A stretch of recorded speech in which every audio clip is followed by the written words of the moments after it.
Hello dear teachers, welcome to Edu Park classes. आप सबों का एडू पार्क क्लासेस में हार्दिक अभिनंदन है। जैसा कि आप स्क्रीन पे देख पा रहे हैं कि मैं आपके समक्ष पीजीटी इकोनॉमिक्स का एमसीक्यू बैंक लेके आया हूँ और निश्चित रूप से ये विभिन्न परीक्षाओं में पूछे गए प्रश्नों का संग्रह इस वीडियो में आप प्राप्त करेंगे और उनके आंसर प्राप्त करेंगे। तो चलिए शुरू करते हैं। एमसीक्यू बैंक पीजीटी इकोनॉमिक्स महत्वपूर्ण प्रश्न संग्रह टीचर एवं लेक्चरर परीक्षाओं के लिए प्रीवियस पेपर पर आधारित PGT post graduated teachers for teachers and lecturers across various states multiple choice questions based on previous year papers. ये हमारा रहा पहला प्रश्न, पीजीटी अर्थशास्त्र इकोनॉमिक्स प्रीवियस ईयर प्रश्न संग्रह।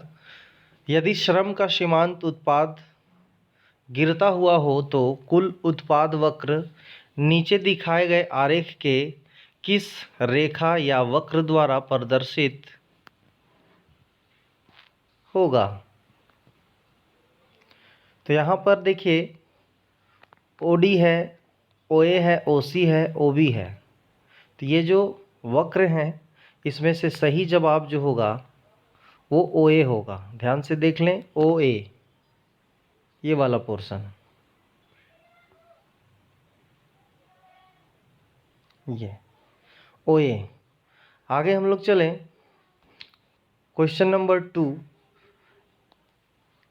ये क्वेश्चन जो नंबर 1 था आप देख रहे हैं पीजीटी टीचर्स इकोनॉमिक्स एग्ज़ाम में पूछ चुका है। दूसरा क्वेश्चन है, एकाधिकृत प्रतियोगिता पूर्ण प्रतियोगिता की तुलना में सुनिश्चित करती है। तो इसका ऑप्शन डी सही होगा, ऊंची कीमत एवं न्यून उत्पादन। अगला प्रश्न है, रैखिक मांग फलन के संदर्भ में जब किसी फर्म का कुल आय वक्र महत्तम की ओर अग्रसर होता है तो कीमत निरंतर गिरती है। ऑप्शन डी यहाँ पे सही है। अगला प्रश्न है कि किसी एकाधिकारी के लिए यदि कीमत 16 तथा मांग की लोच 4 हो तो सीमांत आय होगी। तो यहाँ इसका सही जवाब होगा बी 4/3। अगला प्रश्न है 5वां, कॉब डगलस उत्पादन फलन में साधनों के मध्य स्थानापन्नता की लोच होती है 0। ऑप्शन बी सही। अगला प्रश्न, यदि कीमत में वृद्धि के पश्चात वस्तु पर होने वाला व्यय बढ़ जाता है तो मांग की लोच होगी इकाई से कम।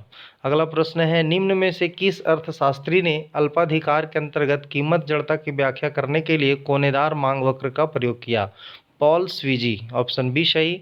अगला प्रश्न है, आर्थिक सिद्धांत में सेटेरिस पैरिबस शब्द का प्रयोग सूचित करता है? ए, अन्य बातें समान है। अगला प्रश्न है, लर्नर के एकाधिकारी शक्ति के सूचकांक को व्यक्त किया जाता है। तो यहाँ पर सही जवाब होगा P/MC/P।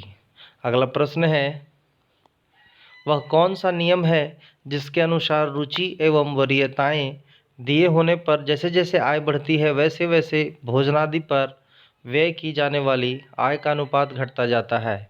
तो बी, एंजिल का नियम। अगला प्रश्न है 11 नंबर, व्यंजक v = function of Q1 Q2 plus lambda y minus P1 Q1 minus P2 Q2 का प्रयोग निम्न में होता है। तो ये लॉन्ग्रेंजेस पद्धति में होता है। अगला प्रश्न है, एजवर्थ बॉक्स मानचित्र में दो उपभोक्ताओं के साम्य को दर्शाने वाली शर्त है? तो एमआरएस ए, एमआरएस बी। अगला प्रश्न है 13, मांग फलन Q = AY/P समांग है 2 डिग्री का। अगला प्रश्न है, फर्म के अधिकतम लाभ का निर्धारक है? ऑप्शन सी, औसत लागत व कीमत दोनों का। अगला प्रश्न है, नीचे दिए आरेख में कौन एक त्रुटिपूर्ण दिखाया गया है? तो इसमें MC जो है मार्जिनल कॉस्ट वो त्रुटिपूर्ण है। ऑप्शन ए सही होगा। अगला प्रश्न है, श्रम डेल्टा एल तथा पूंजी डेल्टा के लिए उत्पादन फलन Q = AK² + 2HKL + BL² किस प्रकार के पैमाने के प्रतिफल नियम प्रदर्शित करता है? Option A, Wriddhiman. अगला प्रश्न है, 17 अन्य बातें समान रहने पर वितरण के सीमांत उत्पादकता सिद्धांत के अनुसार रोजगार बढ़ाने के लिए हमें श्रमिकों की सीमांत उत्पादकता बढ़ानी होगी। अगला प्रश्न, कीमत घटने की स्थिति में निकृष्ट वस्तु के लिए प्रतिस्थापन प्रभाव मांग को बढ़ाता है। ऑप्शन बी सही है। अगला प्रश्न, नीचे दिए हुए आरेख में उपभोग फलन प्रदर्शित किया गया है, इसके लिए क्या एक सत्य है? तो ऑप्शन डी, प्रत्येक बिंदु पर औसत उपभोग प्रवृत्ति सीमांत उपभोग प्रवृत्ति से अधिक है।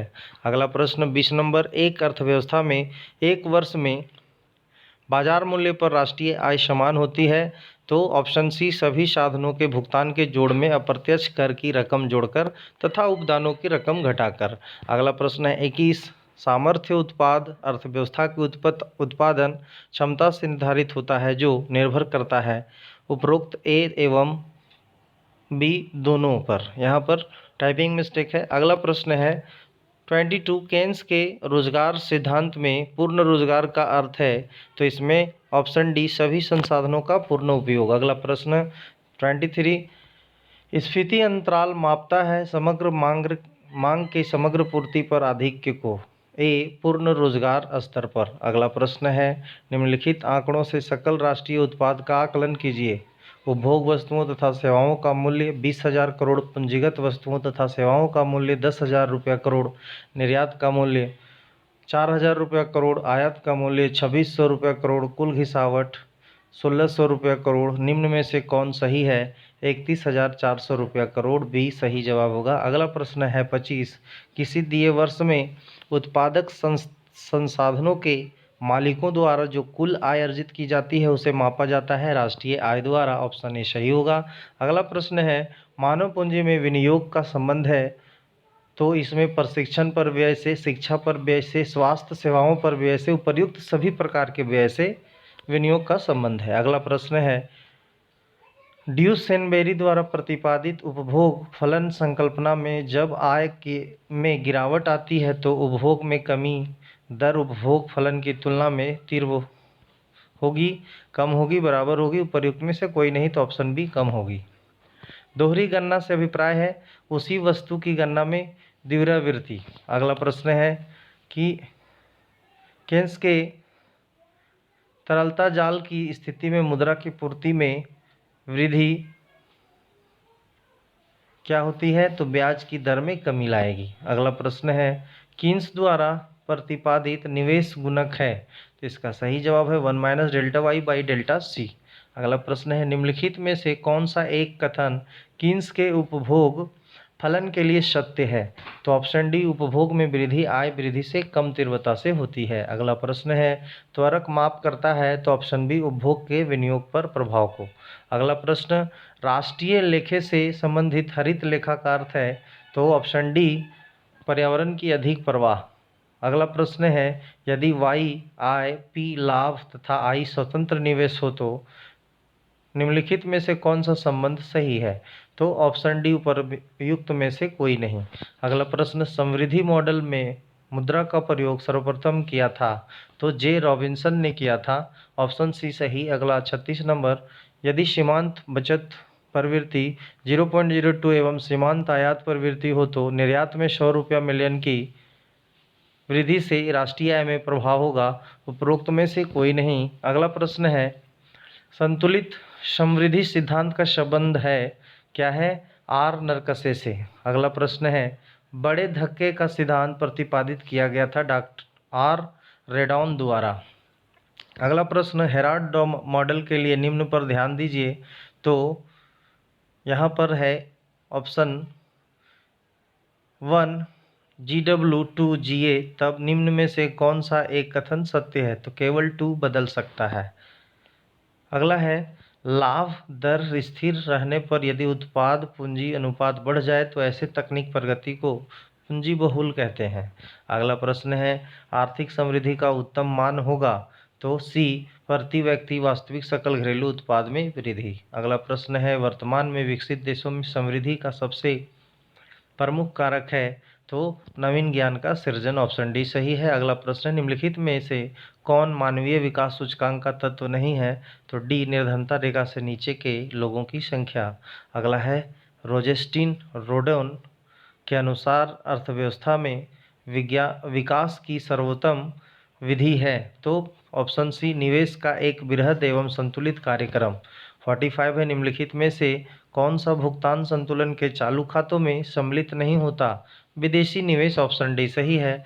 अगला प्रश्न है, निम्नलिखित में से कौन एक नव क्लासिकी अर्थशास्त्री नहीं है? तो पॉल रोमर, बाकी सभी हैं। अगला प्रश्न है 47, भुगतान संतुलन अतिरेक को ठीक किया जा सकता है? सी, करेंसी के पुनर्मूल्यन से।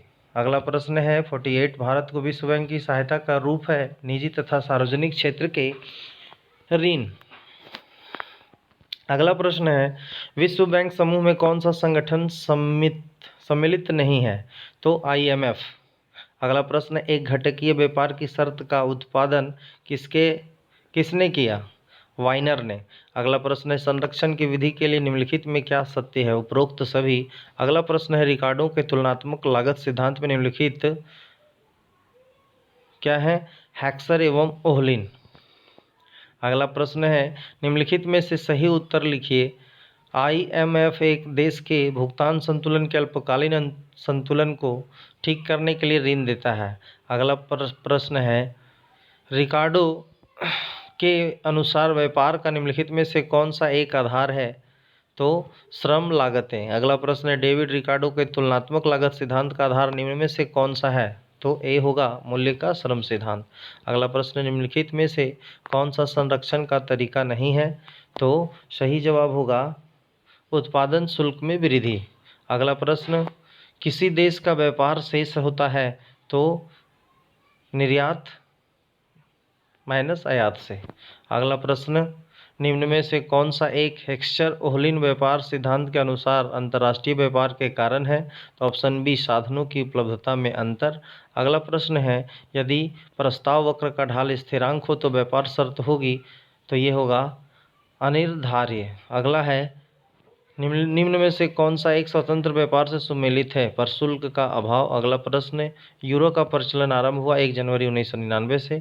माना कि किसी देश के निर्यात की मांग डेल्टा ई लोच तथा आयात की मांग लोच ME है, तो मान लीजिए वह देश अपनी मुद्रा का मूल्यांकन कर देता है, इस देश के भुगतान संतुलन में आवश्यक रूप से सुधार हो जाएगा। तो यहाँ पर ऑप्शन ए सही होगा। अगला प्रश्न है, शिकागो स्कूल के अर्थशास्त्रियों को निम्नलिखित में से किस नाम से जाना जाता है? मौद्रिकवादी। अगला प्रश्न है, मौद्रिक मजदूरी वृद्धि की दर एवं बेरोजगारी दर के बीच संबंध का अनुभवगम्य अध्ययन अर्थव्यवस्था में प्रस्तुत किया गया AW फिलिप्स द्वारा। अगला प्रश्न है, सापेक्ष कर दे क्षमता एक वास्तविकता है जबकि निरपेक्ष कर दे क्षमता एक मिथक है, यह कथन दिया गया था? तो इसका सही आंसर है JK मेहता। अगला प्रश्न है, मुद्रा के निम्न कार्य में से कौन सा एक वर्तमान व भविष्य को जोड़ने में सहायक होता है? तो मूल्य का संचय। अगला प्रश्न है, निम्न में से कौन सा एक कर ढांचे को लोचपूर्ण नहीं बनाता? विशिष्ट शुल्क। अगला प्रश्न, स्फीति अंतराल को ठीक करने के लिए कौन से राजकोषीय उपाय अपनाने चाहिए? अगला प्रश्न है, उपरोक्त सभी। माफ कीजिएगा, इसका जो सही आंसर होगा उपरोक्त सभी। अगला प्रश्न 69, जब सरकार की चालू आय कम हो चालू व्यय से इसे कहा जाता है आगम घाटा। अगला प्रश्न, यदि कीमतें बढ़ती हैं तो सार्वजनिक ऋण के प्रत्यक्ष वास्तविक भार में गिरावट आएगी। अगला प्रश्न है, व्यय कर लगाने का सबसे पहले सुझाव किस अर्थशास्त्री ने दिया? N कार्डोर ने। यदि मांग की आय लोच अधिक हो तो कर की दरों को घटा देना चाहिए। अगला प्रश्न है, यदि सरकार का बजट 31 मार्च तक पारित हो सके तो सरकारी व्यय किस आधार पर किया जाता है? लेखानुदान पर। सार्वजनिक क्षेत्र के कमजोर बैंकों के पुनर्जीवन एवं उनके पुनर्संरचना हेतु निम्न में से किस समिति का गठन हुआ है? तो वर्मा समिति का। अगला प्रश्न है, निम्नलिखित में से किस स्थिति में निजी क्षेत्र का साख बाजार से बहिर्गमन हो जाएगा? तो ऑप्शन डी, सरकार द्वारा बड़े पैमाने पर ऋण उगाही। जब राजकोषीय घाटे में ब्याज भुगतान को घटा दिया जाए तो अवशेष को जाना जाता है प्राथमिक घाटा। 77, वर्ष 2008 से 9 में भारत के भुगतान संतुलन में घाटा अनुमानित है $20 बिलियन। ऑप्शन डी सही है। 78, रेपो क्रियाओं के लिए निम्नलिखित में से क्या एक सत्य नहीं है? तो ऑप्शन बी, यह वाणिज्यिक बैंक द्वारा क्रियान्वित की जाती है। अगला है क्वेश्चन 79, भारत के रिजर्व बैंक अल्पकाल में व्यापारिक बैंकों को जिस ब्याज दर पर उधार देता है उसे जाना जाता है। तो सी, रेपो दर से। अगला है मुद्रा के निम्नलिखित मानों में से किसे आरक्षित मुद्रा कहा जाता है? तो बी, M0 से। अगला प्रश्न है, देश का केंद्रीय बैंक ऋण देता है वाणिज्यिक बैंकों का। ऑप्शन सी सही। 82, बैंक दर में वृद्धि से सामान्यतः ब्याज दर में वृद्धि हो जाती है। अगला प्रश्न, सरकार में वित्तीय समावेशी कोष FIF बनाने का निश्चय सी रंगराजन ने दिया था। अगला प्रश्न, निम्न में से कौन एक बैंक शाख का सृजन करते हैं? तो वाणिज्य बैंक। अगला प्रश्न है, न्यूनतम वैकल्पिक कर निम्नलिखित में से किस पर लगाया जाता है? ऑप्शन सी, फर्म के लेखा में अंकित लाभ। अगला प्रश्न है, अप्रैल 30, 2003 से अप्रैल 30, 2009 के बीच मौद्रिक नीति निम्नलिखित में से कौन एक उपकरण अपरिवर्तनीय रहा? बैंक दर। अगला प्रश्न है, भारतीय रुपये का द्वितीय अवमूल्यन कब हुआ? 1966 में। अगला प्रश्न है, वर्ष 2010 से 11 में संघ सरकार के बजट में केंद्रीय उत्पाद कर में प्रस्तावित वृद्धि दर है? उपरोक्त में से कोई नहीं। अगला प्रश्न है, नरेगा कार्यक्रम निम्नलिखित में से किससे संबंधित है? सुनिश्चित रोजगार से। हिंदू वृद्धि दर की संकल्पना किसने की? राजकृष्ण ने। अगला प्रश्न, निम्नलिखित में से किस एक वर्ष में वार्षिक योजना कार्यान्वित की गई? 1990 से 91। अगला प्रश्न है, देश की सकल घरेलू बचत में कौन सा क्षेत्र अधिकतम योगदान देता है? तो घरेलू क्षेत्र। अगला प्रश्न, कथन ए और कारण, तो इसका सही जवाब होगा कि सी, ए सही है परंतु आर गलत है। अगला प्रश्न है, निम्न में से कौन सा एक कथन हरित क्रांति की विशेषताओं का सबसे उचित वर्णन करता है? तो इसका सही जवाब है सी, बीज उर्वरक जल आधारित तकनीकी। 95, पूर्ववर्ती काम के बदले अनाज प्रोग्राम को बदल दिया गया था राष्ट्रीय ग्रामीण रोजगार कार्यक्रम में। ऑप्शन सी सही होगा। अगला प्रश्न है, भारत के संपूर्ण ग्रामीण क्षेत्र में नरेगा लागू हुआ अप्रैल 1, 2008 से। अगला प्रश्न है, भारत में मुद्रास्फीति के माप के लिए निम्नलिखित में से किस एक का प्रयोग किया जाता है? थोक मूल्य सूचकांक का। अगला प्रश्न 98, विनिर्माण क्षेत्र में वृद्धि की दर न्यूनतम रही है वर्ष 2008 से 9 में। अगला प्रश्न है, भारत में बच्चों में कुपोषण का माप किया जाता है? डी, 3 वर्ष से कम उम्र के न्यून भार वाले बच्चे का। आज का अंतिम प्रश्न 100 नंबर क्वेश्चन। इसके बाद में फिर अगले सीरीज में 100 क्वेश्चन मैं लेके आऊँगा। तो क्वेश्चन कहता है, कुछ चयनित शहरों के लिए आवास कीमत सूचकांक का निर्माण किया गया, निम्नलिखित शहरों में से किसे इसमें सम्मिलित नहीं किया गया है? तो बी, पूना को। तो दोस्तों, आज के लिए इतना ही। धन्यवाद। फिर से मिलते हैं अगले सीरीज में 100 क्वेश्चन के साथ। तब तक के लिए आपसे मैं विदा लेता हूँ।